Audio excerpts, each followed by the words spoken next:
हाय दोस्तों, तो हम बात करने वाले हैं आज एक ऐसी कंपनी के बारे में जिसका हम एफपीओ की बात करें। एफपीओ आपको पता होना चाहिए एफपीओ क्या होता है। अगर एफपीओ की अगर हम बात करें, देखो आईपीओ आता है, आईपीओ सुना होगा आपने, लेकिन यहाँ पर हम बात कर रहे हैं एफपीओ। तो यहाँ पर जिस कंपनी के पास में पहले से वो लिस्टेड होती है मार्केट में, तो वो क्या करती है, अगर उसको अपनी इक्विटी बेचनी है तो वो एफपीओ लेकर आती है, ये आपको पता होना चाहिए। और जो पहली बार लेकर आती है उसको हम बोलते हैं आईपीओ। तो ये चीज़ें तो आपको आसानी से समझ में आती होगी।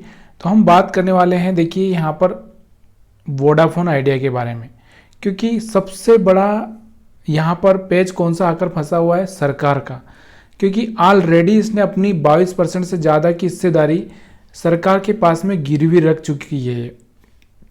अब और भी इसको अपना 52,000 कितना 52,000 करोड़ रुपए यहाँ पर इसका जो सरकार का बकाया है उसमें ये राहत चाहती है।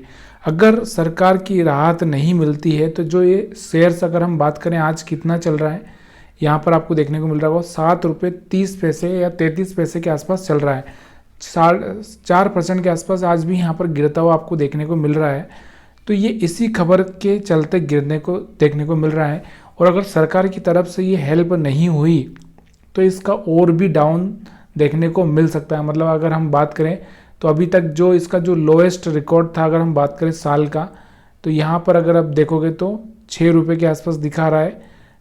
जो 6 रुपये 6.5 रुपये यहाँ पर ये और भी नीचे, यानी कि 5 रुपये के आसपास भी जा सकता है। अगर आपका इन्वेस्टमेंट है तो देखो, एक सबसे बड़ी बात यह है कि कंपनी का सब कुछ सेटल है, कोई भी प्रॉब्लम नहीं है। कंपनी का अगर फाइनेंशियल देखें तो उसमें भी प्रॉब्लम नहीं है, कस्टमर में भी प्रॉब्लम नहीं, लेकिन जो इसमें पहले से इसका जो पैसा खर्च हो चुका है, जो पैसा इसका उधार है पहले से, वही पैसा इसकी जान लिए जा रहा है। चलिए इसका थोड़ा सा फाइनेंशियल देख लेते हैं। फाइनेंशियल की अगर हम बात करें तो देखो, इसकी सेल्स 11,000 करोड़ के आसपास हो रही है क्वार्टरली। और अगर हम बात करें तो पिछले क्वार्टर से अगर हम बात करें कंपैरिजन, तो कहीं ना कहीं एक अच्छा 11,000 के आसपास ही चल रही है। बहुत दिनों से 11,000 के पास ही ये अटकी हुई है। 9,000 10,000 11,000 यहाँ पर ठीक ठाक है, कोई प्रॉब्लम नहीं है। अगर हम इसका ऑपरेटिंग प्रॉफिट भी अगर हम देखें तो यहाँ पर भी बहुत बढ़िया देखने को मिल रहा है। लेकिन जो दो चीज़ मैं आपसे हमेशा से बात कर रहा हूँ कि दो चीज़ कौन सी देखने को मिल रही है, ये जो इंटरेस्ट है ना, ये इंटरेस्ट हो गया, और दूसरा एक ये डिप्रिसिएशन, ये, और तीसरा अगर हम बात करें यहाँ पर जो मैं आपको बताऊंगा नीचे, तो यहाँ पर ये सारा का सारा इसका जो प्रॉफिट है ना, कौन खा जा रहा है, ये दो ही चीज़ें यहाँ पर इसका प्रॉफिट खा जा रही है, ये वाली। और ये प्रॉफिट सीधे माइनस में चला जा रहा है। और यहाँ पर टैक्स, आफ्टर टैक्स अगर हम देखेंगे तो यहाँ पर और माइनस में जा रहा है। मतलब टैक्स की तो बात कर छोड़ ही दो, जीरो टैक्स चल रहा है उसके ऊपर। अब जो मेन फोकस आ रहा है सरकार का, भाई इसको देखें हम लास्ट टाइम कब प्रॉफिट हुआ था इसको, तो लास्ट टाइम इसको कहीं प्रॉफिट ही नहीं देखने को मिल रहा है। अभी अगर हम बात करें यहाँ से 2021 से डेटा अवेलेबल है, 2021 से कहीं प्रॉफिट ही नहीं देखने को मिल रहा है कंपनी को। तो कैसे ये सर्वाइव करेगी वो कहना बहुत मुश्किल है। लेकिन अगर हम बात करें इसके ऊपर जो इंटरेस्ट हैं, अगर हम बात करें तो यहाँ पर इंटरेस्ट मैं आपको दिखाता हूँ। टोटल इंटरेस्ट यहाँ पर, टोटल जो कर्जा है वो हम देख रहे हैं। यहाँ पर टोटल कर्जा अगर हम बात करें तो 2.5 लाख करोड़ रुपए के आसपास इसके ऊपर कर्जा है। कितना, 2.5 लाख रुपए के 2.5 लाख करोड़ के आसपास कर्जा है।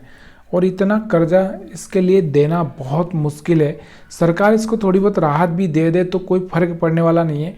मतलब इस कंपनी का अगर कोई थोड़ा सहारा नहीं मिला तो डूबना एक तरह से कहा जाए तो बहुत निश्चित हो जाएगा। अब हम बात करते हैं यहाँ पर शेयर होल्डर्स की। शेयर होल्डर्स को अगर हम देखना चाहें, देखो प्रोमोटर के पास कितनी हिस्सेदारी है। प्रोमोटर के पास में अभी फ़िलहाल में अगर हम बात करें तो 38% के आसपास हिस्सेदारी है। FII के पास में 9% के आसपास, DI के पास में 4% के आसपास। अब गवर्नमेंट ने यहाँ पर ऑलरेडी 22% से ज़्यादा हिस्सेदारी ले रखी है।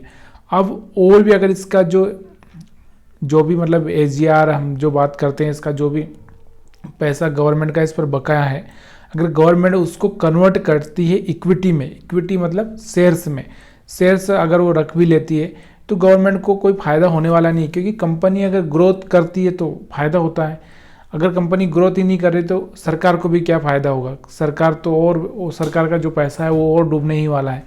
तो यहाँ पर इनकी जो बात चल रही है, अगर सक्सेस होती है तो यहाँ पर छोटा मोटा एक उछाल देखने को मिल सकता है, अगर सक्सेस नहीं होता है तो यहाँ पर इनको सबसे बड़ा नुकसान देखने को मिलेगा। तो ये न्यूज़ कुछ दिनों बाद आने वाली है, तो आपको यहाँ पर इस पर फोकस करके चलना है, जिसके पास आइडिया का शेयर है, क्योंकि बहुत सारे लोगों ने इसको 14, जब FPO आया था 11 रुपये के आसपास आया था, 13-14 रुपये के आसपास गया भी था, उसके बाद से गिरना चालू है। थोड़ा सा हम देख लेते हैं न्यूज़ की, यहाँ पर जो न्यूज़ आ रही है इसकी।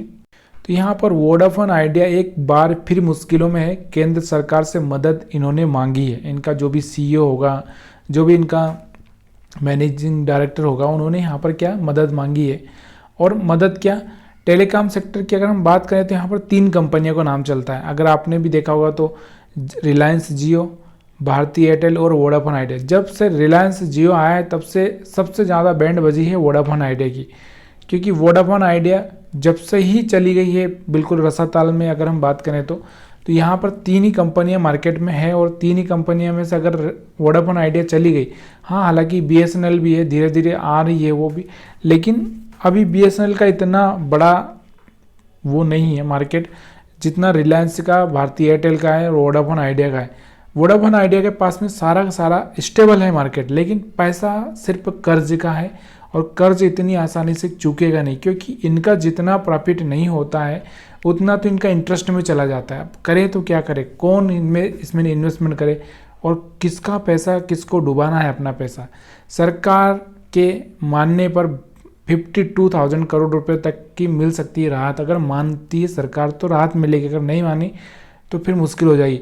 अगर मान जाती है तो 49% तक हिस्सेदारी इक्विटी में यहाँ पर सरकार की होती हुई देखने को मिलेगी। हालांकि कुछ मीडिया रिपोर्ट ये आ रही है कि इस बार सरकार छूट देने के मूड में नहीं है, और क्यों देगी। सबसे बड़ा एक वही सवाल उठता है कि भाई जब तुम्हारा स्टॉक का प्राइस 14 रुपये से चल के 7 रुपये आ चुका है, तो आने वाले टाइम में आधा और होने में 3.5 रुपये तक जाने में क्या लगेगा, कुछ नहीं लगने वाला है। तो जिन लोगों के पास ये स्टॉक्स हैं उन लोगों को थोड़ा सा अपना SL लगा के रखना है, और अगर नहीं लगा के रखना है तो फिर एवरेज भी अभी फ़िलहाल में करना नहीं है। जो लोग यहाँ पर एवरेज का सोच रहे हैं उनको एवरेज भी नहीं करना है, क्योंकि भरोसा ही नहीं लग रहा है इस कंपनी का आगे चलने का, क्योंकि अब इसको बचाने के लिए बहुत मुश्किल, क्योंकि कंडीशन ही इतनी ख़राब है ना, इतना पैसा उधार हो चुका है, अभी क्या करें ये। हाँ हो सकता है कि ये अपना कुछ प्रॉपर्टी, कुछ हिस्सेदारी बेचे, लेकिन हिस्सेदारी है क्या इनके पास में, कुछ है क्या प्रॉपर्टी। अगर हम बात करते कि जैसे कोई ज़मीन वाली, कोई जैसे कोई ऐसी कंपनी है जिसके पास में बहुत सारी ज़मीन हो तो ज़मीन बेच दे, लेकिन इनके पास कुछ ऐसा है भी नहीं ना। इनके पास टावर है, और टावर अभी ये क्या ही बेचेंगे, क्योंकि टावर कंपनी का ऑलरेडी इनके ऊपर बकाया चल रहा है, तो ये टावर क्या ही बेचेंगे। वीडियो देखने के लिए आप सभी का बहुत बहुत धन्यवाद। अगर एनालिसिस अच्छा लगा तो वीडियो को लाइक शेयर कमेंट करना मत भूलिएगा।